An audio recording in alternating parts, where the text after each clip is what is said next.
बिस्मिल्लाहिर्रहमानिर्रहीम, अस्सलाम वालेकुम।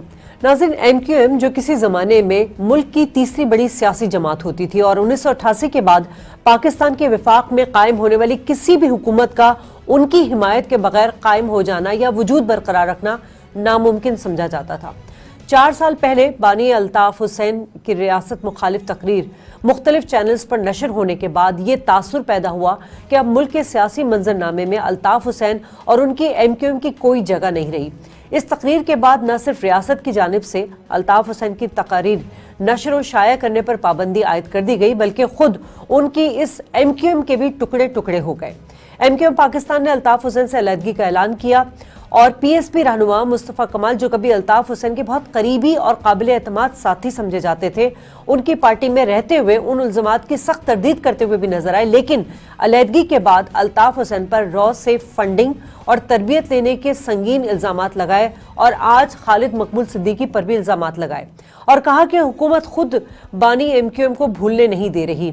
याद होगा नाज़रीन कि कुछ दिन कबल DG ISPR ने भी इस हवाले से बात की थी कि कराची ऑपरेशन के बावजूद स्लीपिंग सेल्स मौजूद हैं। अब सवाल यहाँ यह है कि इतने संगीन इल्ज़ामात के बावजूद एजेंसी और विफाक इसको संजीदा क्यों नहीं ले रहे। आज के शो में इसी पर बात करेंगे।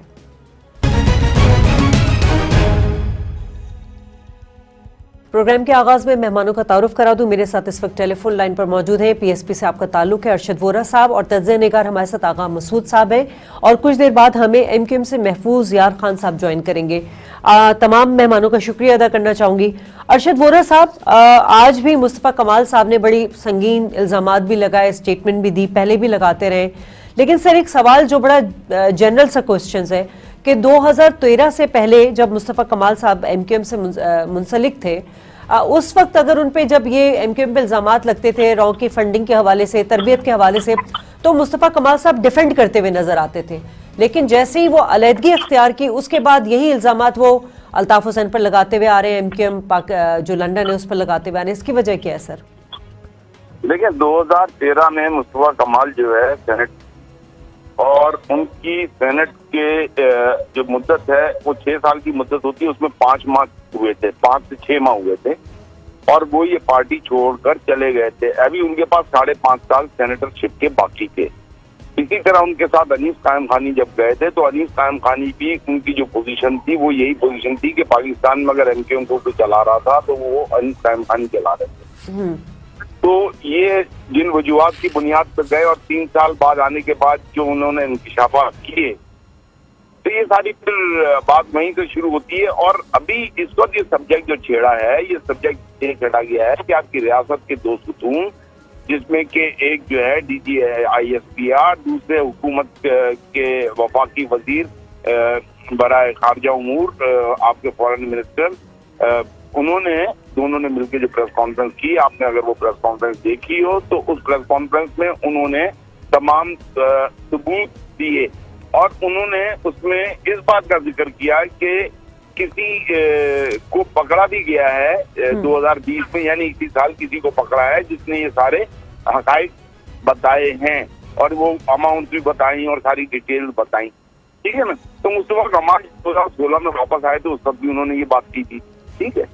आज मुस्तफ़ा कमाल का खुसूस ये बात करने का मकसद ये था कि देखें जिस तरीके से लोग पकड़े जाते हैं, अभी 2020 में जो साहब पकड़े गए हैं उनका नाम शायद पता नहीं शाहिद क्या लिया था उन्होंने, शाहिद मुत्तहदा, तो उन्होंने ये बताया कि शाहिद मुत्तहदा को आपने पकड़ा है। आप सबसे पहले तो एक चीज ये वाजे हो गई कि ये पैसे आते थे, पैसे लेते थे, इंडिया में ट्रेनिंग होती थी। उन्होंने सिर्फ ये इंकिशाफ किया मुस्तफ़ा कमाल ने, जो नया इंकिशाफ है कि ये शाहिद मुत्तहदा को लेकर कौन गया था। उन्होंने ये बताया कि खालिद मकबूल सिद्दीकी लेके गए थे और खालिद मकबूल सिद्दीकी लेके गए थे, तो ये उस वक्त वहां थे, ये ट्रेनिंग लेते थे, आते थे, वहां पे ये सेल थे, जो कुछ भी था वो पाकिस्तान के खिलाफ दहशतगर्दी के लिए, पाकिस्तान के खिलाफ टेररिस्ट एक्टिविटीज के लिए ये चीजें इस्तेमाल होती थी। तो आज नई चीज जो डिस्क्लोज की है वो ये की है, लेकिन साथ साथ ये भी कहा है कि देखें जिस लेगेसी का, अल्ताफ हुसैन की लेगेसी का जो उसकी बाकियात हैं इन द फॉर्म ऑफ झंडा हो गया, पार्टी का नाम हो गया, पार्टी का निशान हो गया, तो वो आज अगर आप लंदन का फेसबुक पे जब उनकी स्पीच होती है तो वही झंडा होता है, वही निशान होता है, वही नाम होता है। अगर इसी तरीके से न्यूयॉर्क से अगर कोई कर रहा है, अमेरिका से कोई कर रहा है, या कनाडा से कोई कर रहा है, या साउथ अफ्रीका से कोई कर रहा है, तो जो झंडा यहाँ कैरी हो रहा है, जो सिंबल यहाँ कैरी हो रहा है, जो नाम यहाँ कैरी हो रहा है, वही दुनिया भर में हो रहा है। तो ये जो नई बातें भी आ रही हैं कि एक हो जाए, तो फिर ये क्या ये इन सबको एक होने की बात हो रही है या क्या है? मतलब या तो चीजों को वाजे करें ना। अगर आप एक तरफ ये कहते हैं कि भाई ठीक है, अगर अल्ताफ हुसैन गद्दार हैं तो फिर गद्दार हैं तो फिर ये चीजें बैन करें, और अगर गद्दार नहीं है तो फिर इन चीजों को आप अनाउंस करें और इन चीजों को ओपन करें। क्लियर की बात की उन्होंने। ठीक है आगा मसूद साहब, तो आपके ख्याल में सियासी ताकत के बल पर एमक्यूएम का जो शराजा बिखरा था वो अल्ताफ हुसैन की 4 साल पहले वाली वो स्पीच थी जो रियासत के खिलाफ थी, लेकिन सर अभी भी ये क्यों उन पे इल्जामात लगाया जा रहा है कि ये एमक्यूएम बज़ाहिर जो है बज़ाहिर तो बिखरी हुई नजर आ रही है, मगर एक ही है जिसका आज मुस्तफा कमाल साहब ने भी जिक्र किया है।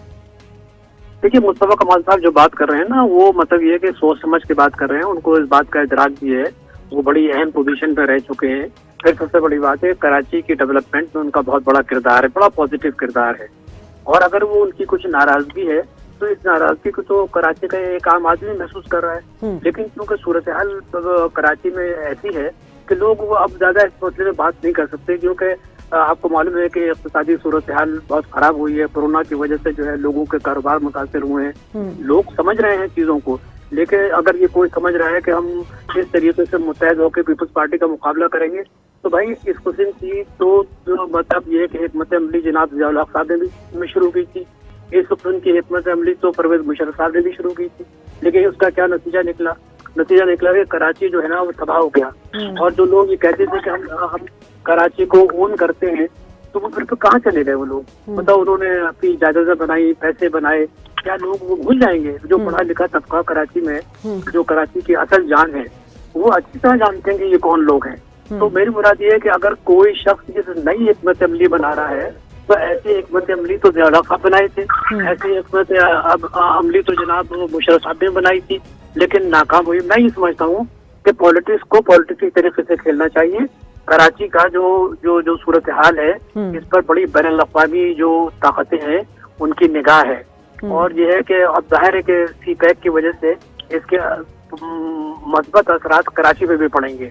तो इस लिहाज से लोग नहीं चाहते कि किसी तरीके से कोई अमन कायम हो, कम से कम कराची के हद तक, क्योंकि जो कराची है वो इकोनॉमिक हब भी है, और आज के जो टैक्सेस में है सबसे ज्यादा टैक्सेस कराची देता है।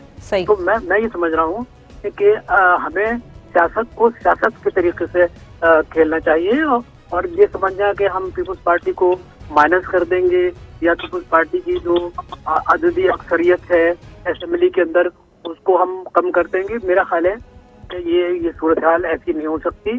पीपल्स पार्टी का अंदरून सिंध जो है बड़ा असर रसूख है, तो उसको खत्म करने के लिए वहाँ का जो एक सिस्टम है, जिस तरह एक्सप्लॉयटेशन होता है, पीपल्स पार्टी में एक्सप्लॉइट करती है गरीबों को, उस सिलसिले में आपको एक मुतबादिल निज़ाम लेकर आए, आप उनकी इकोनॉमिक बेनिफिट की बात करें।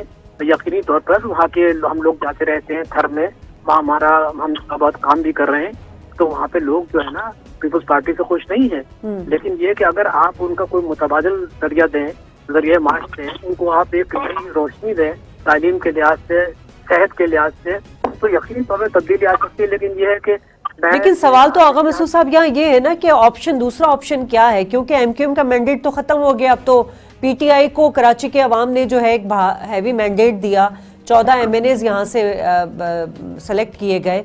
अब सवाल आपसे मैं अरशद बोरा साहब ये करना चाहूंगी कि कुछ इस तरह की खबरें गर्दिश कर रही हैं कि एमक्यूएम के कुछ जो रहनुमा हैं, बहुत सारे रहनुमा, उनकी शायद वापसी होने वाली है। अब हम मुस्तफा कमाल साहब की प्रेस कॉन्फ्रेंस अगर देखें तो क्या उन्होंने DG ISPR के जो तकरीर थी, जो बात थी, उस कॉन्टेक्स्ट में उन्होंने ये बात की, या कोई परेशानी है मुस्तफा कमाल साहब को कि एमक्यूएम के कुछ अहम रहनुमा वापस आ रहे हैं? देखिए, सबसे पहले तो मैं जो ना आगा साहब ने भी जो बात की, आगा साहब का एक्सपीरियंस, उनकी स्टडी शहर के बारे में तो मुझसे बहुत ज्यादा है और वो बहुत बेहतर समझ सकते हैं। लेकिन मैं क्योंकि एमक्यूएम में भी रहा हूँ, मैंने करीब से देखा भी है चीजों को। फिर मुस्तफा कमाल ने जब चले गए उसके बाद आके, फिर उसके बाद मैंने क्योंकि एक रिस्पॉन्सिबिलिटी मुझे मिली थी, तो I wanted to serve. Unfortunately मैं भी उस डिटेल में नहीं जाऊंगा। तो फिर मैंने जो है इन्हीं को ज्वाइन किया। देखिए, जो ये बात हो रही थी, अभी आगा साहब बात कर रहे थे, अगर इस शहर की गिनती सही हो जाए ना, इस शहर की पॉपुलेशन सही हो जाए, तो फिर पीपल्स पार्टी के लिए बहुत मुश्किल हो जाएगा, क्योंकि फिर उसी रेशो से जो अर्बन और रूरल का डिफरेंस है ना, वो कम हो जाएगा, या हो सकता है कि वो शायद कराची, हैदराबाद और सक्कर को मिला के अर्बन जो है वो रूरल से ज्यादा हो जाए। और जो है खुद बहुत तो कराची से चीफ मिनिस्टर इलेक्ट होना कोई ऐसी बात नहीं, लेकिन गिनती सही हो जाए, ईमानदारी से हो जाए। हाँ। ये सबसे इम्पोर्टेंट पॉइंट। नहीं सर, मेरा सवाल, आप सही कह रहे हैं, आप तो सेंसस की बात कर रहे हैं, मैं दूसरी बात पे आ रहा हूँ। अच्छा। दूसरी बात पे आ रहा हूँ। जी जी। ये जो बात हो रही थी कि एक हो जाए, एक हो जाए, एक हो जाए, देखिए कराची में जो है, अब कराची जो है ना, कराची को हम सब कहते हैं मिनी पाकिस्तान, ठीक है ना। अच्छा, एक जो बात हो रही है ना, वो यही हो रही है कि ये जो MQM का धड़ा बना, फिर जो है वहाँ कुछ लोग अमेरिका भाग गए, कुछ इधर हो गए, कुछ, तो वो जो एक होने की बात हो रही है, असल जो एक होना था वो होना था कराची के लोगों ने। कराची जो है, जब हम कहते हैं कि मिनी पाकिस्तान है, तो रियलिटी को एक्सेप्ट करना होगा कि यहाँ का पठान, यहाँ का सिंधी, यहाँ का बलोच, यहाँ का सराइकी, यहाँ का हजारवाल, यहाँ का उर्दू स्पीकिंग, सब इस शहर को ओनरशिप लेंगे और एक होंगे। और ये भी 8 नवंबर के जलसे में मुस्तफा कमाल ने साबित कर दिया। 8 नवंबर के जलसे में सोराब गोट से भी जुलूस आए हैं, तो केमाड़ी से भी जुलूस आए। तो ये तो एक तो हो गया, ये रिजॉल्व तो हो गया कि कराची में लोगों के अंदर अवेयरनेस आ गई है। जो कराची में रहते हैं उन सब को कराची की उतनी ही ओनरशिप लेनी होगी, एक अम्ब्रेला के नीचे आएंगे, तो उसको एक होना कहते हैं। आप लसानी बुनियादों पर एक होने की बात करोगे तो फिर आप इस शहर को दोबारा फिर वहीं ले जा रहे हो जहाँ पे जो है रोजाना 20-20 लाशें मिला करती थी। तो खुदारा लोगों को अब समझ आ गई है, तो उनको मैं समझता हूँ कि मजीद मेंटली डाइवर्सिफाई करने के बजाय, मेंटली डिस्टर्ब करने के बजाय सही रास्ते पर उनको लाना चाहिए। और यही एक होना है। जो बाहर से लोग आ रहे हैं वो देखें, बाहर चले क्यों गए थे, बाहर चले क्यों गए थे? क्या इतने फाइनेंशियली स्ट्रांग थे कि 4-4, 5-5, 6-6 साल बाहर? आपको भी इल्म में है कि बाहर रहने के लिए हम कारोबारी लोग हैं, हम तो जाते हैं तो हम 10-12 दिन से ज्यादा का प्लान करके नहीं जाते कि भाई वो खर्चा कैसे होगा, होटल का खर्चा, तो फलाना खर्चा, तो किसी के घर रहना। तो ये सारी चीजें देखें जो लोग इस तरह तो पीएसपी के भी आम रहनुमा लंदन में रहते हैं, ऐसी तो कोई बात नहीं है। वो कैसे अफोर्ड करते हैं? रजा हारून साहब भी रहते हैं, आसिफ साहब कनाडा में रहते हैं। रजा हारून साहब छोड़ के जा चुके हैं ना। नहीं, मेरे कहने थे, आप देखें इब्तिदा तो आप लोगों ने MQM से ही की थी ना। अब पीएसपी में आके अगर आप लंदन चले जाते हो तो आप लोगों से सवाल नहीं होगा। मैं बात कर रहा हूँ जो लोग कराची से छोड़ के गए। रजा हारून डिस्क्वालीफाई हुए थे because he was a British national. वो वहाँ पे उनका अपना कारोबार है, वो अपना जो भी कंसल्टेंसी कर रहे हैं, जो भी काम कर रहे हैं, ठीक है ना, वो आना जाना अपना करते हैं। वो जब MQM में थे तब भी वो यही करते थे। तो रजा हारून की मिसाल आपने गलत थी। मैं बात कर रहा हूँ जिन लोगों की ये बातें हो रही हैं कि वो आ रहे हैं, ये आ गए, वो आ गए, उनका तो ब्रेड एंड बटर ही कराची में है ना। अच्छा, ठीक है आगा साहब, ये जो DG ISPR की जो उसमें उन्होंने जिन खदशात का जाहिर किया था कि जी कराची में अभी भी स्लीपिंग सेल्स हैं, और आज मुस्तफा कमाल साहब ने भी इस तरह की स्टेटमेंट दी है, क्या कुछ लग रहे हैं आपको कि क्या कराची के हालात खराब होने जा रहे हैं? क्योंकि वो शाहिद मुत्तहदा का भी गिरफ्तार होना और फिर ये दोबारा पुरानी बातों को उठाना। देखिए, मैं ये आपकी खिदमत अर्ज कर रहा हूँ कि मैं तो आपको मालूम है गुज़िश्ता कोई 25 साल से कॉलम लिख रहा हूँ, और मेरा ख्याल है कि इतने ही अरसे में TV और रेडियो पे अपने खैरात का इजहार करता हूँ। मैं तो कई दफा ये कह रहा हूँ कि यहाँ पर स्लीपिंग सेल सिर्फ ISPR ने नहीं कहा, बल्कि लोग भी कहते हैं। यहाँ पर आप मुख्तलिफ यूनिवर्सिटी में जाइए, प्रोफेसर साहब से बात कीजिए, तो वो भी कहते हैं कि हमें कुछ खदशात महसूस हो रहे हैं। अब जब ये बात जनाब हमारे वजीर खारजा साहब ने और जनाब जनरल साहब ने जब बैठ के ये बात की है और बताया कि नवंबर यानी जिस महीने में हम बात कर रहे हैं और दिसंबर में या जनवरी में बहुत कुछ होने वाला है, तो आप देखिए कि इंडिया जो है ना बहुत सरगर्म है। और माफ कीजिए, अल्ताफ साहब ने तो ये भी कहा कि मैं अपना मजहब तब्दील कर रहा हूँ, हिंदू होना। जी, उनकी बातों का तो मैंने यूट्यूब में भी देखा। तो मेरी मुराद ये कि जो कराची में तशवीश है, जो वारा साहब जो बात फरमा रहे हैं बिल्कुल सही कह रहे हैं। कराची में जो तशवीश है, देखिए हम तो हर एक से मिलते हैं, हमारी दोस्ती पीपल्स पार्टी में भी है, MQM में भी है, बहुत से लोगों से भी हमारी दोस्ती है, और PTI से भी दोस्ती है। लेकिन ये कि लोगों को तशवीश ये है कि जो लोग चले गए थे यहाँ से और जिनके बारे में ये इल्जामात है कि उन्होंने बेपनाह दौलत बनाई, पैसे लूटे, है ना, चाइना कटिंग की, now they are coming back. why they are coming back and who's calling them, who's calling the shot. So this is the one of the reasons that why people are very much anxious. Anxiety syndrome पैदा हो गया कराची में कि भाई ये जो आ रहे हैं इनका क्या मकसद है। ये वही लोग हैं कि जिन्होंने कराची को खून से नहलाया था। ये वही लोग हैं कराची की तरक्की, कराची की खुशहाली, 3 दिन तक कराची में जो है हंगामे होते रहते थे, मतलब ये कि बाकायदा आप कराची को बंद कर देते थे।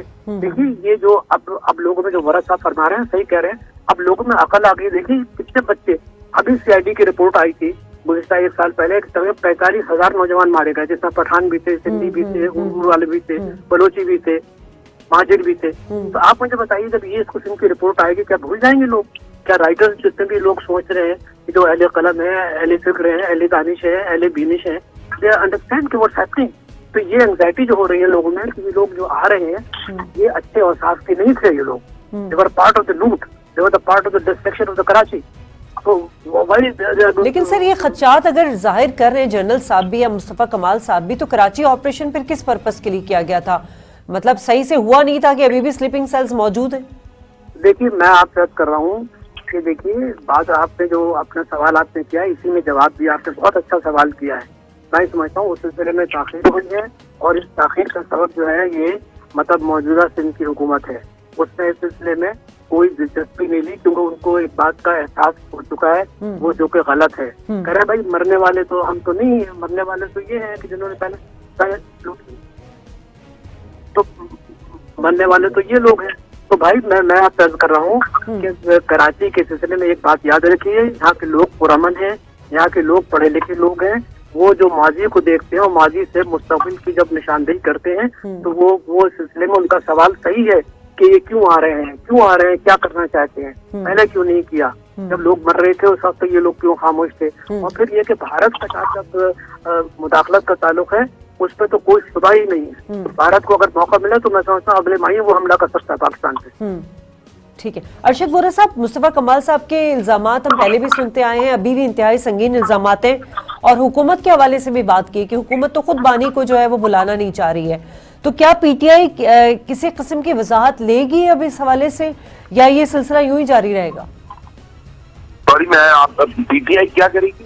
पीटीआई कोई वजाहत लेगी इस सिलसिले में कि मतलब ये जो संगीन इल्जामात लगाए गए हैं खालिद मकबूल सिद्दीकी पे भी, पहले भी लगाते रहे आप लोग, अल्ताफ हुसैन पे, नहीं तो ये तो प्रेस कॉन्फ्रेंस की है वो दायरा वफाक की नुमाइंदगी, हुकूमत की नुमाइंदगी कर रहे हैं ना। उनको जेआईटी का पता है कि जेआईटी में जो बयान दिया गया है शायद क्या नाम है मुत्तहिदा, तो उन्होंने जो बयान दिया उन लोगों को तो पता है, DISPR को पता है, दोनों ने मिलकर ये प्रेस कॉन्फ्रेंस की है। तो now they should be taking the action ना, whatever action they require they should be taking it.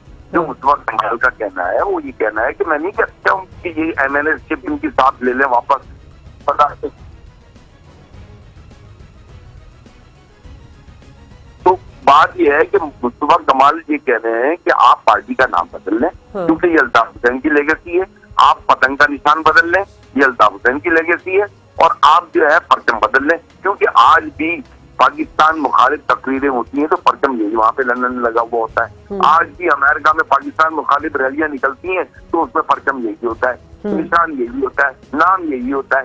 तो फिर आप उस लेगेसी को कंटिन्यू कर रहे हैं तो इसका मतलब जो अभी आगा साहब ने एक बात कही थी कि सेल्फ की, जब आप लोग लेगेसी को ही कंटिन्यू रखना है तो फिर सारी चीजें मौजूद रहेंगी ना। ठीक है, यहाँ लेते हैं नाज़रीन ब्रेक के बाद वापस आएंगे तो गुफ्तगू के सिलसिले को आगे बढ़ाएंगे।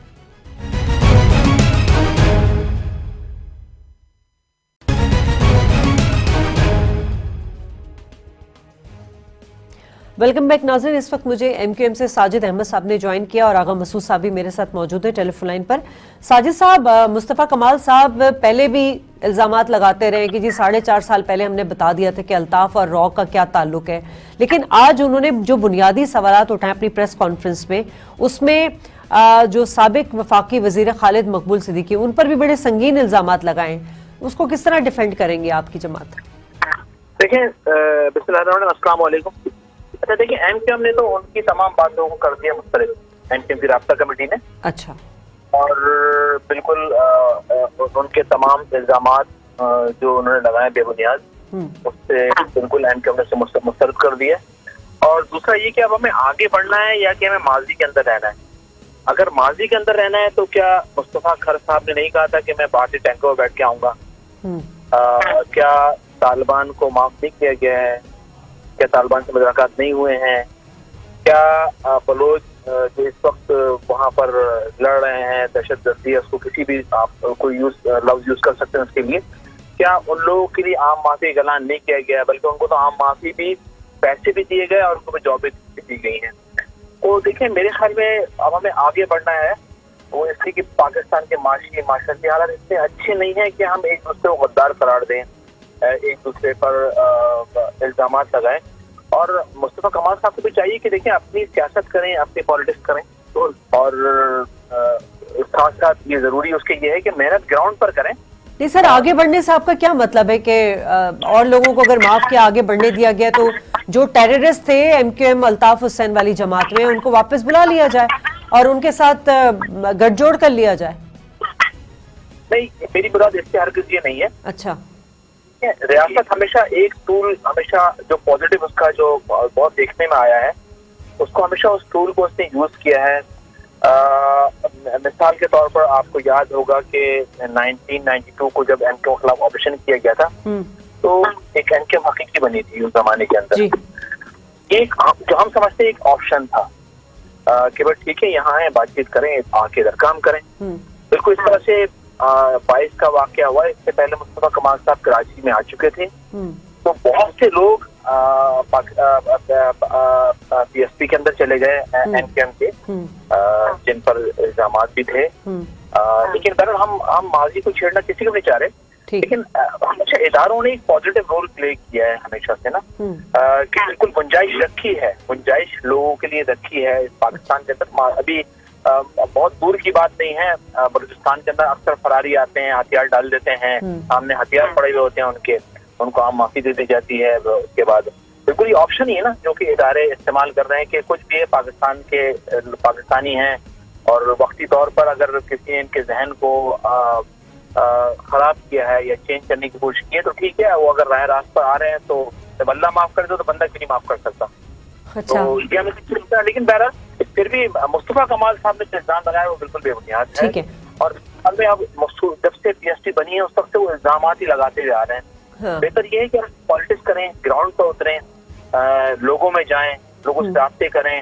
ठीक है, इसका मतलब है ना देना। चले आगा मसूद साहब से जरा इसका जवाब ले लेते हैं। आगा मसूद साहब, अब रियासत के ऊपर अगर बात आती है या इदारों पे बात आती है तो उन्होंने हमेशा पॉजिटिव रोल तो अदा किया है, लेकिन सर एक चीज जो नोटिस की गई है कि अगर इतने ही संगीन इल्जामात लगते हुए आ रहे हैं, 1992 में जब ऑपरेशन हुआ था, ब्रिगेडियर आसिफ ने किया था, जिनापुर का नक्शा आया था, लेकिन ना बरामद हुआ था, लेकिन ना उस वक्त की हुकूमत ने और ना फिर एजेंसियों ने कोई तहकीकात की थी या कोई काउंटर किया था। तो सर ये नतीजा खेज तहकीकात जानबूझ के नहीं की जाती हैं? देखिए बात असल ये है कि मैं एक बात आपसे करूँ, देखिए मैं हूँ कालम निगार और तज्जिया निगार, मैं खुद भी मतलब मिनिस्टर रह चुका हूँ। मुझे अच्छी तरीके से मालूम है कि देखिए ISPR हो या फौज हो, उसको काम करने का एक तरीकाकार होता है, उसका उनका इनर डिसिप्लिन होता है, इनर डिसिप्लिन के तहत वो काम करते हैं। अब ये कि ये कहना दिखा के मुस्तफा कमाल के और इनके माबैन जो लड़ाई है वो तो सबको मालूम है। मैं उस तक तबसरा इसलिए नहीं करूंगा कि मैं किसी पॉलिटिकल पार्टी का मेंबर नहीं हूँ, ना ही किसी पॉलिटिकल पार्टी से मुझे कोई हमदर्दी है। मैं तो फिर भी जानता हूँ कि कराची को अभी हालिया बारिश में जिस तरीके से तबाह किया गया और जिस तरीके से लोग खामोशी से तबाहकारी को देखते रहे, तो आप मुझे बताइए कि फिर इन लोगों से किसी पॉलिटिकल पार्टी से क्या उम्मीद रख सकते हैं?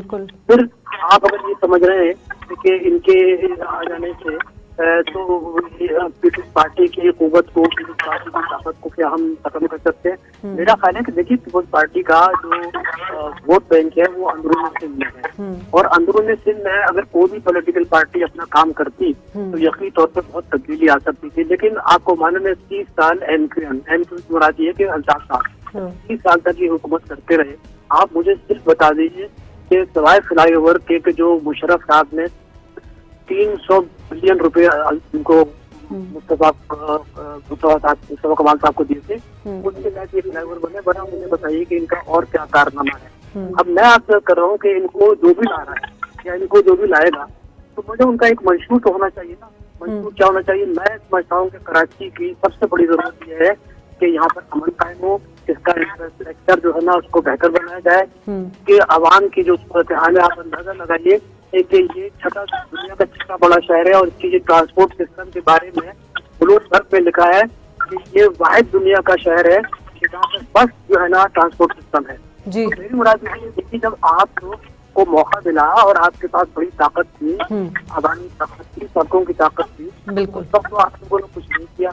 और अब ये वही कराची आपके साथ सर वो तो फिर सूबाई हुकूमत पे डाल देते हैं ना कि जी हमारे हाथ पैर बंधे हुए थे, एग्जीक्यूशन तो सिंध हुकूमत के पास। देखिए बात करिए, मैं आपको बताऊं, देखिए ये इल्जाम लगाना बहुत आसान है। अगर if there is a will, you can do a lot of things. If you don't have the will, you will do Exactly. nothing except आप मतलब ये कि लोगों पे इल्जाम लगाए। देखिए इल्जाम लगाने में आपको कल मुझे भी आप इल्जाम लगा सकते हैं कि आप बड़ा थर्ड क्लास कॉलम लिखते हैं, तो मान लीजिए ये इल्जाम लगाना तो कोई वो नहीं मुश्किल, आपके पास जबान है, आप बोल दीजिए। लेकिन जब रियलिटी आएगी ना, तो जब रियलिटीज होती है तो उस सिलसिले में देखिए लोगों को समझना चाहिए कि कराची के अंदर मुख्तलिफ कौमियतें रहती हैं और हमें उनके जज्बात का, उनके एतराज का, उनके कारोबार का, उनकी मैशियत का, उनके बच्चों के स्कूल का, सब कुछ का मतलब ख्याल रखना होगा। लेकिन यही मैं बता दूं कि पीपुल्स पार्टी ने अपने 12 साल के दौर में मतलब जो नाइंसाफियत की है वो भी हमारे सामने है। लोगों को जॉब्स नहीं मिली, उर्दू बोलने वालों को जॉब्स नहीं मिली, पठानों को जॉब्स नहीं मिली, तो मतलब ये भी हमारे सामने चीजें मौजूद है। लेकिन मैं ये कर रहा हूँ कि हमें अगर कराची को बनाना है तो सबसे बड़ी बात ये है कि जो ये बात जो कहते हैं आप मुराद अली शाह कि भाई हम 18वीं तरमीम को तो किसी तरीके से नहीं खत्म करने देंगे, तो 18वीं तरमीम से जो फंड्स आए हैं वो कहाँ चले गए? सिर्फ 1.1 ट्रिलियन अभी पैसा आया कराची के रीस्ट्रक्चर के सिलसिले में, है ना, रिवाइवल ऑफ कराची, वो पैसा कहाँ चले गया? वो काम क्यों नहीं हो रहा है? मुझे अच्छी तरीके से याद है कि एक कमेटी बनी हुई जिसके सरबराह जनाब ये जनाब मुराद अली शाह साहब है, क्या काम हुआ? तो मैं आपसे कर रहा हूँ कि अगर हम कोई पॉलिटिकल काम करना चाहते हैं तो हमें मतलब ये कि उन लोगों से काम करना चाहिए जो नौजवान अब आए हैं, पुराने लोगों से जिनके बारे में मशहूर है कि लोगों ने पत्ते लिए, इन्होंने ये किया, चाइना कटिंग की। आप उन लोगों से तवक्को क्या कर सकते हैं? फिर वही बात शुरू होगी, फिर लोगों में लड़ाई शुरू होगी, फिर दंगा मुश्ती होगी। मैं समझ रहा हूँ कि हमें अब नए नौजवान लड़के यूनिवर्सिटी से जो निकले हैं, जो PhD कर रहे हैं, जो बड़ी अच्छी जहनियत रखते हैं, अच्छा सोच रखते हैं, बाहर से पढ़कर आए, उन लोगों को आगे लेकर आए। ये जो पुराने चले हुए कारतूस हैं इनको ना लाए, इससे कोई आप तवक्को ना करे कि सर मसला तो यही है ना, जो MQM में थे PSP में चले गए तो दूध के धुले बन गए, उनको क्लीन चीटें मिल गई हैं। अब जो MQM में है तो उनके ऊपर इल्जाम तो लगते ही रहते हैं। देखिए मैं शादिया में बताऊँ, let me tell very frankly, मैं उनको जानता हूँ ना, मैं मुस्तफा कमाल से मेरे को मैं तो कराची का शहरी हूँ, मैं राइटर हूँ, मैं यहाँ पर पावर कॉरिडोर में रह चुका हूँ, मैंने बहुत काम किए यहाँ पे।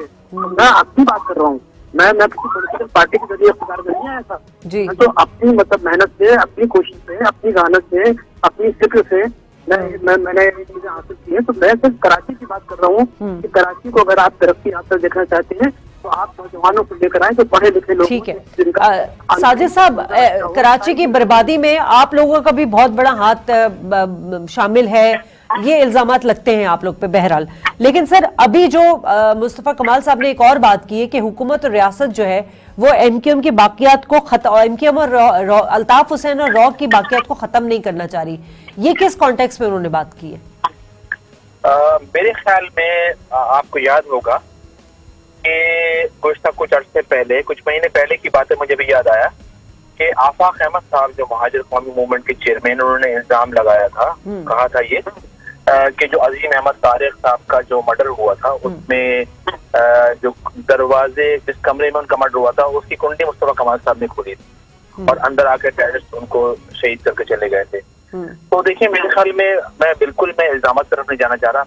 दहलवी साहब ने जिस तरह कहा कि हमें बिल्कुल ये जरूरी है कि पाकिस्तान का इस वक्त बहुत बड़ा तबका नौजवानों पर मुश्तमिल है, लेकिन अफसोस की बात यह है कि पार्टी का एक कारकुन, बहुत मिसाल के तौर पर थोड़ी देर के लिए अगर मैं MQM की मिसाल दूं, इसमें 30-40 साल पुराने MQM के कारकुन हैं और इतने फॉरवर्ड, इतने जबरदस्त लोग हैं, इतने अच्छे हैं कि वो पब्लिक आज बल्दियाती सिस्टम नहीं है, लेकिन उनको एक कारकुन को अप्रोच करती है, यार ये हमारी गली का सीवरेज है, ये वाटर का मसला है, ये सफाई। सर अगर इतने अच्छे काम किए हुए होते तो इस बार बारिश में डूब क्यों जाता कराची?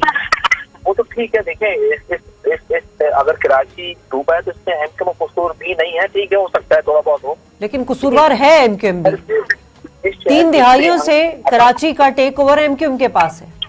बिल्कुल है, लेकिन हमेशा पार्ट ऑफ द गवर्नमेंट है, इख्तियार रहा कब है। जिस तरह अभी मुशर्रफ साहब के दौर, वो मेरे ख्याल में पाकिस्तान की तारीख में वो सुनहरा दौर मुशर्रफ साहब का था कि जब कराची को दिया गया तो उसमें काम भी हुआ।